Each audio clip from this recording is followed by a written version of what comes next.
पे विराजमान होके सुदामा जी ने जब रथ में बैठे हुए मोहन को देखा, जैसे देखे ना उसी समय सुदामा जी ने जोर से बुलाया, बचाओ बचाओ बचाओ। और जैसे ये शब्द मेरे कृष्ण के कानों में आया ना, चलते हुए रथ से मेरे कृष्ण कन्हैया सरकार कूद पड़े हैं, प्यारे कूद पड़े हैं। और कूद करके जाकर सुदामा जी को पकड़ लिए। सुदामा जी दर्द के मारे इतने पीड़ित थे कि उनके शब्द नहीं निकल रहे थे कि मुझे कांटा चुभा है। इशारा करते हैं, दिखाते हैं, इस कांटे को निकाल दो। कन्हैया ने कांटे को निकालने का प्रयास किया पर कांटा नहीं निकला। बार बार प्रयास किया पर कांटा नहीं निकला। जब हाथों से कांटा नहीं निकला ना, तो मेरे भक्त वत्सल भगवान ने अपने दांतों से कांटा निकाला है, प्यारे दांतों से कांटा निकाला है। आप विचार करो, ऐसे भक्त वत्सल परमात्मा कहाँ होंगे। जैसे ही सुदामा जी के चरण के कांटे को कन्हैया ने निकाला, सुदामा जी ने देखा। सुदामा जी बोले, भैया मैं तुम्हें कुछ देना चाहता हूँ परंतु मेरे पास कुछ नहीं है। मैं तुम्हें क्या दूँ, तुम ही बताओ मैं क्या तुम्हें दूँ, क्योंकि मेरे पास तो कुछ भी नहीं है। कन्हैया ने कहा, नहीं नहीं ऐसा नहीं है, बिल्कुल भगवान ने आपको भी दिया। ऐसा कोई दुनिया में जीव नहीं है जिसको मेरे परमात्मा ने कुछ दिया नहीं है। ऐसा यहाँ कोई हो ही नहीं सकता। कुछ न कुछ परमात्मा ने सबको दिया है। जो लोग ये कहें कि कुछ नहीं मिला है, वो समझ नहीं पाते। अरे दुनिया में ऐसे भी लोग हैं जिनके पास आंख नहीं है, परमात्मा ने हमें आंखें दी है। ऐसे लोग हैं जिनके पास वाणी नहीं है, परमात्मा ने हमें वाणी दी है। कुछ न कुछ परमात्मा ने सबको दिया है। किसी को सह दिया उसने, किसी को मात दे दी है। विधाता ने सभी को कुछ न कुछ तो बात दे दी है। आप में कथा सुनने की ललक जिसने जगा डाली, उसी ने कथा कहने की मुझे सौगात दे दी है। परमात्मा ने सबको कुछ न कुछ दिया है। कन्हैया ने कहा, आप ब्राह्मण हो, जिस चरण के हमने कांटे निकाले हैं ना, उसी चरण को तुम हमारे मस्तक पे रख दो। कन्हैया ने कहा, हे विप्रदेव, इसी चरण को आप मेरे माथे पे रख दो। क्या महिमा प्रभु बताते हैं संतों की, ब्राह्मणों की। प्रभु स्वयं कहते हैं कि विप्र प्रसादा धरणी धरो हम, विप्र प्रसादा कमलावरो हम, विप्र प्रसादा अजिता जितो हम, विप्र प्रसादा मम राम नाम। आज मुझे जो मिला है विप्रों की कृपा है। हे विप्रदेव, आप इसी चरण को मेरे माथे पे रख दो।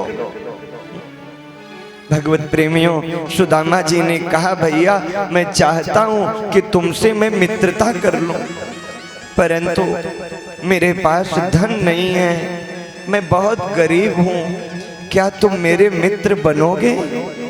क्या तुम मुझसे मित्रता करोगे? क्या गरीबों से भी कोई मित्रता करेगा? कन्हैया ने कहा, मित्र, मित्रता कभी भी धन को नहीं देखते, मित्रता कभी भी पदार्थ को नहीं देखती, मित्रता तो हमेशा भाव को देखती है, भाव को देखती है। और तुम्हारा भाव, तुम्हारा प्रेम ऐसा है, हम तुमसे अवश्य मित्रता करेंगे। उसी जंगल में प्रकृति को साक्षी मान करके आज कन्हैया ने सुदामा जी से मित्रता की। भगवत प्रेमियों, एक ऐसा मित्रता, एक ऐसा संबंध, एक ऐसा प्रेम, एक ऐसी मित्रता जो आगे चल करके इतिहास में अपने नाम को सुनहरे अक्षरों में लिपिबद्ध कराने वाली थी। भगवत प्रेमियों, सुदामा और कृष्ण मित्र बन गए। बचपन की ये मित्रता है। दोनों मित्र बड़े आनंद के साथ एक दूसरे के गले लगे। कोई कल्पना भी नहीं कर सकता दोनों मित्रों में कितना अंतर था। एक राजघराने का सुख प्राप्त है, राज्य की अभिष्ट वस्तुएं प्राप्त है, और दूसरे जिन्हें खाने पीने की भी व्यवस्था नहीं थी। ऐसे विषम परिस्थिति में भी ठाकुर जी ने मित्रता की। थोड़ा सा प्रसंगवश निवेदन करूंगा। एक मित्रता महाभारत में भी आती है, जब द्रुपद और द्रोण ने मित्रता कर ली थी। द्रुपद ने कहा मैं राजा बनूंगा तो आधा राज्य तुम्हें दे दूंगा। द्रोण ने कहा ठीक है भैया। समय आगे बढ़ा, द्रुपद राजा बने। द्रोण का विवाह कृपि के साथ हुआ, पुत्र अश्वत्थामा का जन्म हुआ। द्रोण के वहां बहुत गरीबी थी, बहुत गरीबी थी द्रोण के वहां। भगवत प्रेमियों, उस समय अश्वत्थामा को दूध पीने को नहीं मिलता। एक दिन द्रोण ने देखा आटा घोल करके दूध बना करके अश्वत्थामा को पिलाया जा रहा है। आज गरीबी ने द्रोण को तोड़ दिया है। आज गरीबी ने द्रोण को विवश कर दिया है। देने वाले किसी को गरीबी ना दे, मौत दे दे मगर तू बदनसीबी ना दे। भगवत प्रेमियों, द्रोण को ये दृश्य देख करके रहा नहीं गया। मन में आशा की अगर कोई किरण उस समय दिखाई दी तो पांचाल का वो राजा, उनका वो मित्र द्रुपद, वो मेरा मित्र है। वो कहा था आधा राज्य दे दूंगा।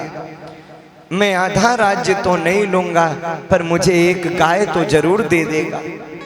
और इसी मित्रता को आधार मान करके आज द्रोण पहुंचे हैं द्रुपद के पास। द्रुपद से बोले द्रुपद मुझे पहचान रहे हो, मैं तुम्हारा मित्र हूं। राज्य देने की बात किए थे, मुझे एक गाय दे दो। हे भगवत प्रेमी हो, द्रुपद ने जिन शब्दों का प्रयोग किया है, द्रुपद ने कहा जब हम और तुम मित्र थे तब हम और तुम बराबर की स्थिति में थे, परंतु आज मैं एक राजा बन गया हूं और तुम एक गरीब ब्राह्मण हो। तुम मित्र नहीं हो सकते और मित्रता जैसे शब्द प्रयोग भी मत करना। हाँ, अगर भिक्षुक बन के आए हो तो एक नहीं, मेरे पास तुम्हें देने के लिए सैकड़ों गाय है, तुम लेके जाओ। पर अगर मित्रता का नाम लोगे तो तुम्हें एक भी गाय नहीं मिलेगी। सबसे कठिन जाति अपमाना, सबसे कठिन अगर कुछ है तो समाज में किसी का अपमान हो जाए। एक प्रतिष्ठित व्यक्ति का अपमान ही उसके मौत के समान होती है। अश्वत्थामा के दुख को देख द्रोण आए थे, पर यहाँ से अपमानित होकर द्रोण गए। कथा आगे बढ़ती है। कौरव पांडव को देख करके उन्हें धनुर्विद्या के लिए तैयार करने की इच्छा से पितामह से मिले। पुनः गुरु दक्षिणा में पांडव और कौरवों से बोले द्रुपद को बंदी बना के लाओ। कौरव तो नहीं बना पाए पर पांडव बंदी बना के ले आए। इधर द्रुपद का भी अपमान हुआ। द्रुपद ने प्रतिज्ञा किया, द्रोण को मारने वाला पुत्र हो तो यज्ञ के कुंड से द्रौपदी और धृष्टद्युम्न का जन्म होता है। मित्रता कहाँ थी और मित्रता शत्रुता में बदल गई। कहने का अभिप्राय सिर्फ इतना था, एक मित्र ये भी थे और एक मित्र ये भी हैं, सुदामा और कृष्ण। भगवत प्रेमियों, जब भी मित्रता जैसे अनमोल शब्द आते हैं तो एक बात समझ लेना, सच्चा मित्र वही होता है जो अपने मित्र की हर संभव हर स्थिति में मदद करने का प्रयास करे। उस मित्र को मित्र कहें हम क्यों जिस मित्र में मित्र व्यथा ही ना हो, जिसमें मित्र की व्यथा ना हो। आज सुदामा और कृष्ण दोनों मित्र गुरुकुल में पहुंचे। गुरुकुल में गुरु आज्ञा से आश्रम के नियमों का पालन करते हुए दोनों मित्र रहते थे। एक बात और है, कभी कभी सुदामा जी कोई पाठ भूल जाते थे।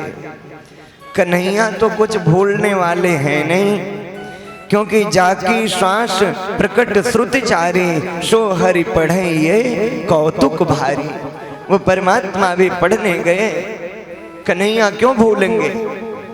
परंतु एक बात बताऊं, मित्रता यही थी। सुदामा जी